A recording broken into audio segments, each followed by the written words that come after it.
Thank you for joining me in this Lifeway study of the book of Genesis. Our text is Genesis chapter 9, verses 1 to 15. The title is Protect, and it's session 8. The lesson summary statement is all people are to value all human life. And I'm going to use as my introduction the suggestion at Go Explore the Bible. And it starts with a statement on the board and a couple of questions following that.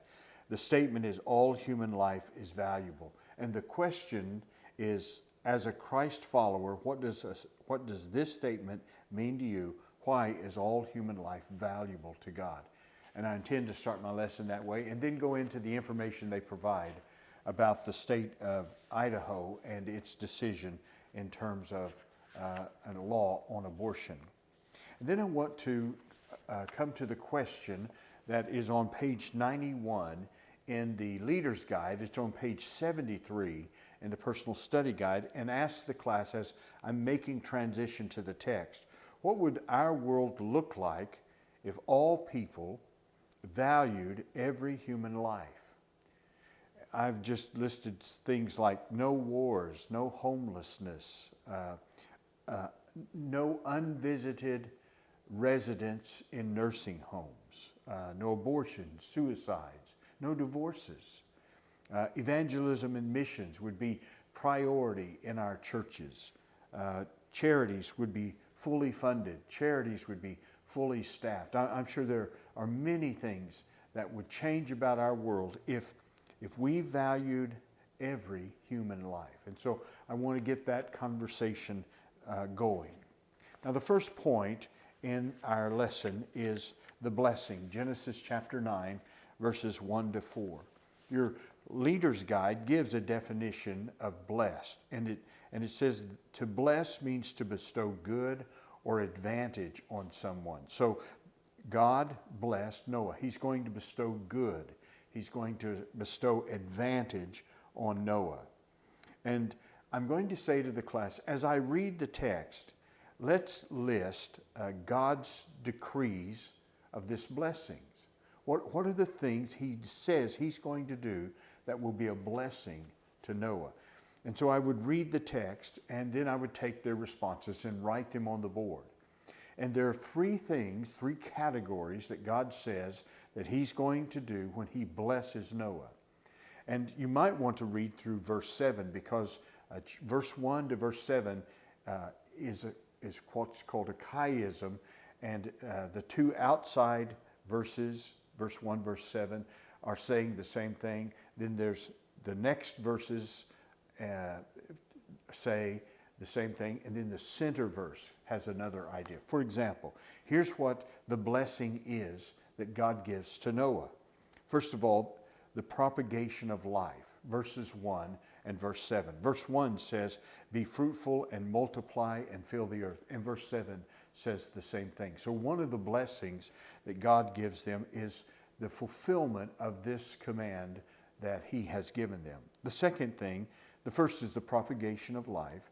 The second is protection of life, protection from animals and from humans. And that's in verse 2a and also in verses 4 through 6. That's one of the things that God's going to do in terms of blessing human beings, protection of life.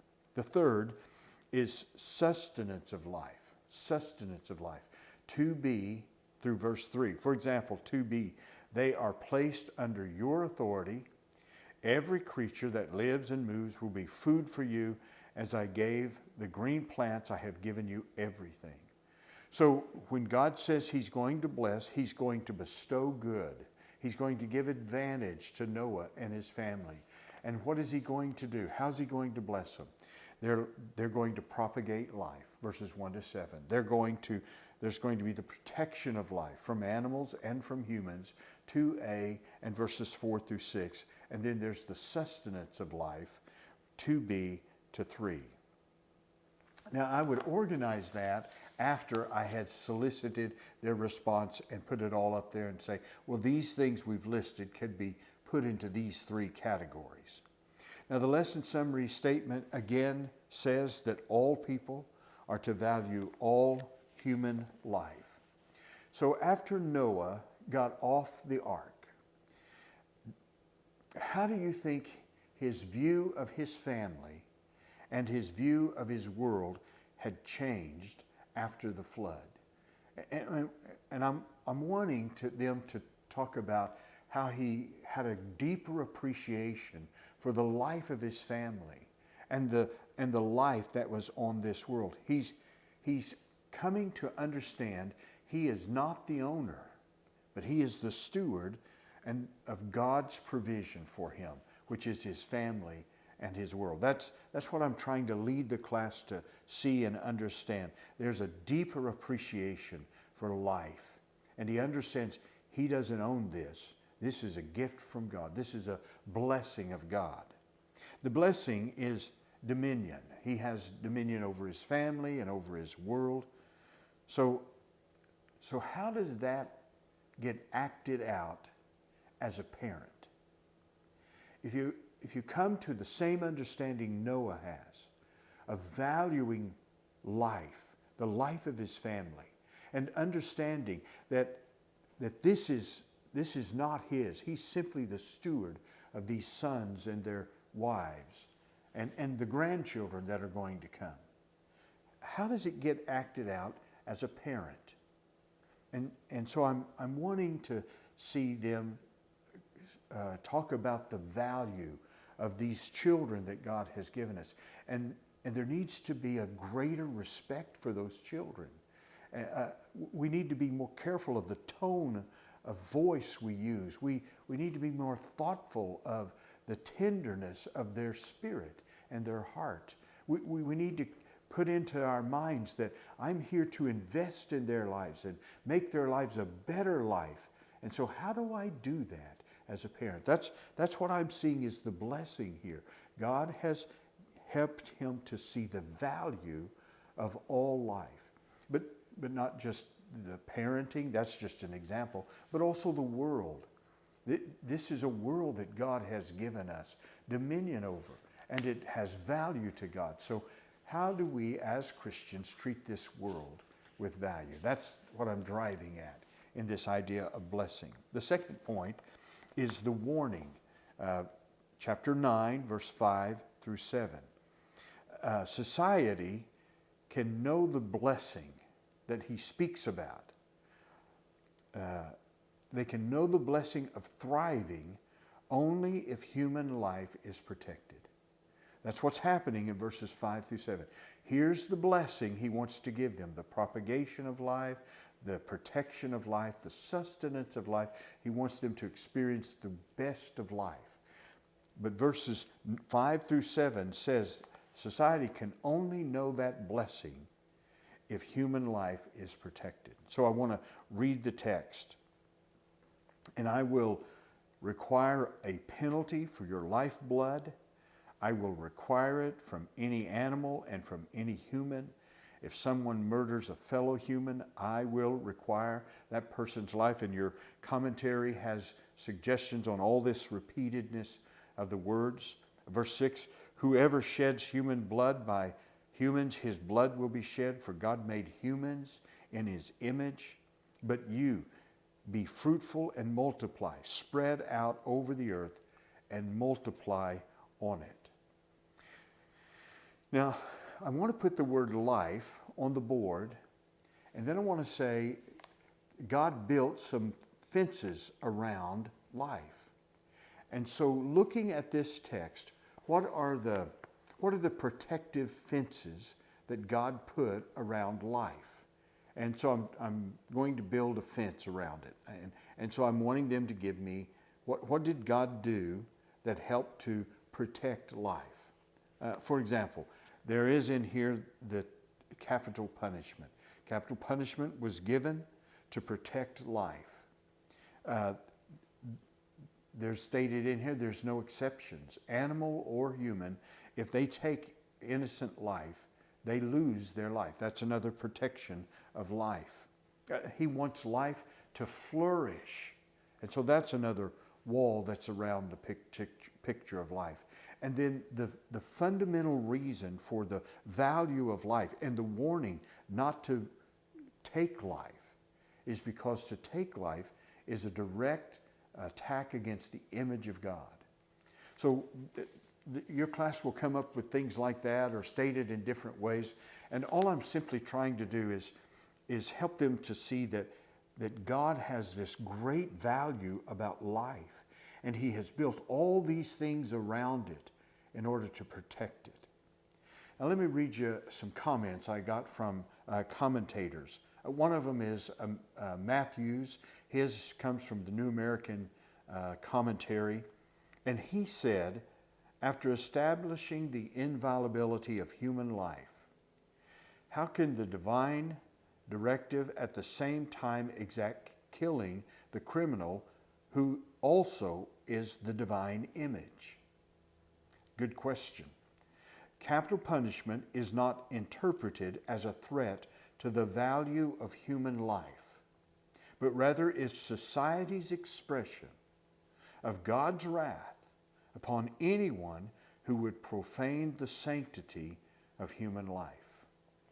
And then Clyde Francisco was an Old Testament professor at Southern Seminary many years ago, and he had this to say: the reason given for the seriousness of murder is respect not only for life, but for the image of God in every man. Where men have no respect for the image of God, there is little respect for the worth of another man. In this passage, God decrees that it will be the responsibility of man to avenge the death of another man. It is here that divine sanction is given for civil government in human society, with the power of life and death over its members. And then finally, William Temple, another minister from the times past, simply said, force is entrusted to the state in order that the state may prevent the lawless use of force. I'm wanting them to hear these scholars talk about the seriousness of life and the fact that there is this capital punishment, and it is for the purpose of highlighting the value of life. Now, I looked on the internet trying to find what are the costs to abortion in our society. And when you first pose that question to the internet, it is very interesting. All the articles that come up are the cost of not having abortion to society. And that's not at all what I was looking for. I was wanting to know, what does it cost? What has it cost our society that we have been aborting babies since 1973? I had some information in my file, and the information is old, but I'm sure that those of you who have the skills can find updated information. But here's some of the costs to American society since the law was passed in 1973 to allow abortion. Murders of children less than 1 week old increased by 92% between 1973 and 1996. The percentage of births to unmarried women more than quadrupled between 1972 and 1996. The number of children living in poverty rose by 43% between 1970 and 1996. They told us that wouldn't happen. Reported cases of child abuse and neglect rose by a factor of more than 17 between 1973 and 1994. The number of murders rose by 22.4%, and the percentage of murders committed by children under 18 nearly doubled between 1970 and 1994. The rape rate nearly tripled between 1970 and 1994. Reported cases of syphilis rose by 20.7% between 1970 and 1994. The things that have happened in society are simply staggering. One of the things that's happened is Social Security.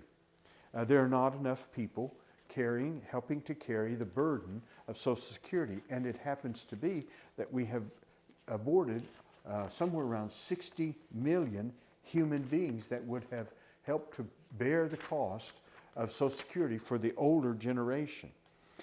I came across an article that I had kept that talked about the costs to the economic impact of abortion. In the year 2010, the economic impact of 1.5 million economically active lives would have been about $84 billion, almost $85 billion in economic impact. For the year 2014, the economic impact for 35 million Americans lost to abortion since 1967 is almost $2 trillion. And yet that would be approximately $500 million in taxes alone. It just goes on and on. There's an article that talks about what happened to the class of 1991. And what happened to the class of 1991 is 1/3 of them had been aborted. The most dangerous place in America was a woman's womb. 1 out of every 3 babies was aborted in America. That was not the fatality rate when the American soldiers stormed Omaha Beach on D-Day. That was not the fatality rate when the Marines took the beach in Iwo Jima. It is simply the most dangerous place in the world, is to be in your mother's womb. And the economic impact, the societal impact, yes, some of those children would have been poor. Yes, some of those children would have had their difficulties. But some of those children would also have had successes. Some of them would have been great inventors or have discovered things that would have brought great blessing to our life. In other words, those children that were aborted in 1973 would have been just like the other children who graduated in 1991. It is amazing the impact that has had. Talk about adoption and the difficulty of adopting babies. Talk about the abuse that has happened. Talk about the fact that since Roe versus Wade, there's now euthanasia legal in 2 states. Talk about the explosion of sex trafficking. You see, nobody seems to talk about the impact that decision has had upon life in America. And so that's what I'm saying. This is a warning. If you don't value life, society suffers greatly. And hopefully you have better skills than I do in finding more current information on what has been the fallout in our society since Roe versus Wade in 1973. It has had a devastating impact. And why wouldn't it? Because we didn't protect life as God told us to. The third point is the covenant. Now, I mentioned a few lessons back that a covenant has 2 basic parts to it. It has a promise and it has commitments. And so I want to remind the class of that. And then as I read through this, I'm asking the class, would you listen to the promises that God is making in this covenant, and also listen for the commitments that He's requiring of Noah and his family and those who will follow. And so then I would read through the text. And then I'm asking, so what are the promises? And the promises will be many. And you can list those things. Well, what are the commitments? Well, there aren't any. Because what you have here is you have a covenant that is totally of grace. God says this is what He's going to do. Now, there are 2 things about the promise that He makes. So you'll have a number of things listed on the board.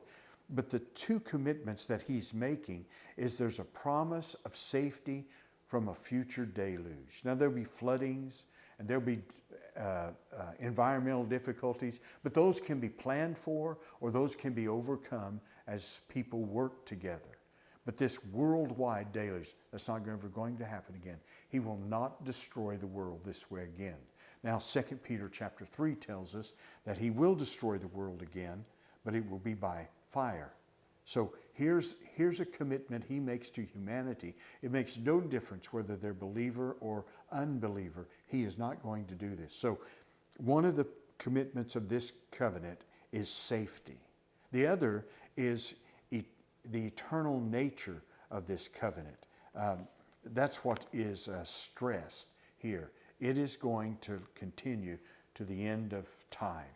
And the sign guarantees the perpetual validity of this covenant. This rainbow is a sign that God is, by grace, never going to judge the world in this way. You'll note that it's all promises and no commitments. It's a matter of grace. So what's the point? The covenant and the sign reveal the great value that God has placed on protecting life. One comment about something in the text. It says in verse 15, I will remember my covenant between me and you and all the living creatures. And when the scriptures talk about God remembering, it's not saying that he is recalling to mind something that he's forgotten. God would never forget anything. But the Hebrew concept of remembering is the idea of implementing his promise to keep his covenant. In Ecclesiastes 11:8, the writer says to young men, remember your Creator in the days of your youth. And he's not saying, call to mind there is your God.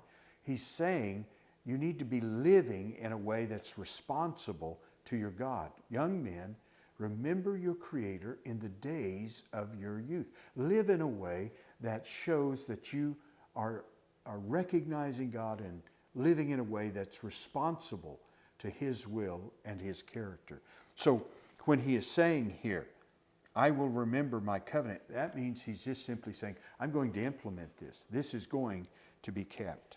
Now, to close the lesson, I'm asking the people to name ways people display their value of life.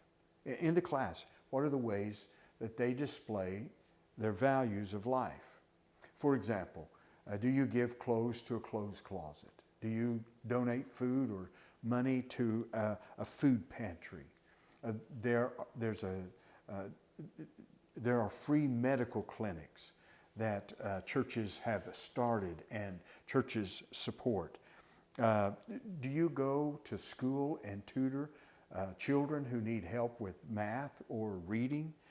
Do you volunteer at the hospital in some fashion? Are you one who is a participant in Meals on Wheels? These are all things that members of this church have done. So what are ways that people display the value they place on life? And then last of all, what one thing could you do to show that you value someone? I have a dear friend who had a tremendous impact on my life as a Christian and as a minister. Right now, he's struggling with dementia. And one of the ways that I can show my value to him is to call him on a consistent basis. Now, he doesn't remember the last time I called. But when I call, we have a wonderful conversation, and he'll tell me things repeatedly, and I will listen to that. But I love this man. And one of the ways that I can show my value for this man is to call him, though I know in time he'll soon forget that. So what are ways that you could show value, that you value all life? Thank you for teaching this lesson. May God bless it to your heart, to the hearts of your class members.